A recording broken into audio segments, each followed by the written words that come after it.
सामान्य तौर पर जब हम किसी ज़मीन का बैनामा लेते हैं तो उसके नामांतरण के लिए जो राजस्व संहिता में प्राविधानित किए गए हैं, उस प्राविधान के तहत 45 दिन के अंदर नामांतरण की कार्रवाई अविवादित मामलों में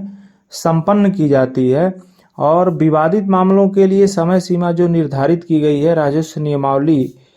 के नियम 34 के सब क्लास 7 में, वह 90 दिन की है। किंतु अगर मान लीजिए आपने किसी ज़मीन का बैनामा लिया और बैनामा लेने के बाद आप जो है किसी आवश्यक कार्य से या किन्हीं कारणों से आप अपने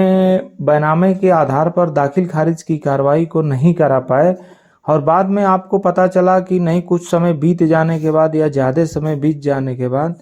कि हमने अपने बैनामे के आधार पर नामांतरण की कार्रवाई को नहीं करवाया है, तो ऐसी स्थिति में कुछ लोग परेशान होते हैं कि भाई ये तो काफ़ी समय बीत गया है, कहीं नामांतरण होगा या नहीं होगा, क्या इसके लिए प्राविधान है। तो इसके संबंध में ये स्पष्ट रूप से ये तमाम विधि व्यवस्थाओं में कहा गया है कि नामांतरण की कार्रवाई के लिए कोई मतलब लिमिटेशन नहीं तय है कि अगर मान लीजिए आप भूल गए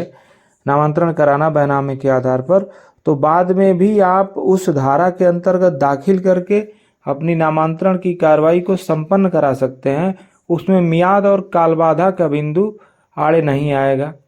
तो अगर आप भी अपने किसी ज़मीन के नामांतरण की कार्रवाई को कराना भूल गए हैं तो उसे बाद में आप दफ़ा 34 के अंतर्गत बैनामे के आधार पर नामांतरण की कार्रवाई को संपन्न करा सकते हैं।